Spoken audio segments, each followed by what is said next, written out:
సంతోషపడ్డాం. 2019లో ఎన్నికలు వచ్చాయి అధ్యక్ష. నేను ఆంధ్రప్రదేశ్ రాష్ట్ర ప్రజలు తప్పు చేశారని శాసనసభలో చెప్తున్నాను. ఇది నా వ్యక్తిగతం, పార్టీకి సంబంధం లేదు, ముఖ్యమంత్రి గారికి సంబంధం లేదు. నేను ఆంధ్రప్రదేశ్ పౌరుడిగా చెప్తున్నాను. 2019వ సంవత్సరంలో ఆంధ్రప్రదేశ్ ప్రజలు తప్పు చేశారు అధ్యక్ష. ఎందుకు ఈ మాట అంటున్నానంటే 2019వ సంవత్సరంలో మళ్ళీ తెలుగుదేశం పార్టీ అధికారంలో వస్తే మనకి బాధలుంటాయా? ఈరోజు మళ్ళీ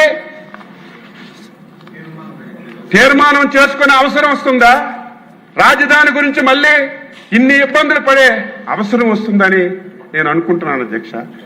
అయితే ప్రజాస్వామ్య వ్యవస్థలో గెలుపు ఓటములు సహజం, ఓడిపోవచ్చు ప్రజల్ని ఓటు వేయకపోతే. అయితే నేను ఎందుకు బాధపడుతున్నాను అధ్యక్ష? నేను 6 సార్లు ఎమ్మెల్యే, ఎంతో మంది ముఖ్యమంత్రులు చూశాను. గతంలో చంద్రబాబు నాయుడు గారు కూడా ముఖ్యమంత్రిగా చూశాను.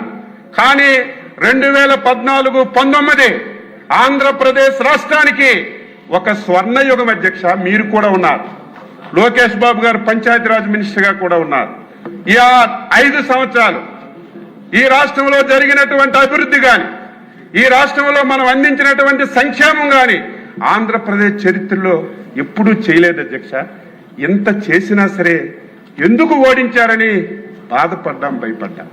పోనీయాలు కానీ ఎవరో కొత్తగా ఆకాశం నుంచి దిగొచ్చి ఒక రాజకీయ పార్టీ పెట్టి నేను అది చేస్తాను ఇది చేస్తానని నమ్మిస్తే ప్రజలు ఓట్లేశారంటే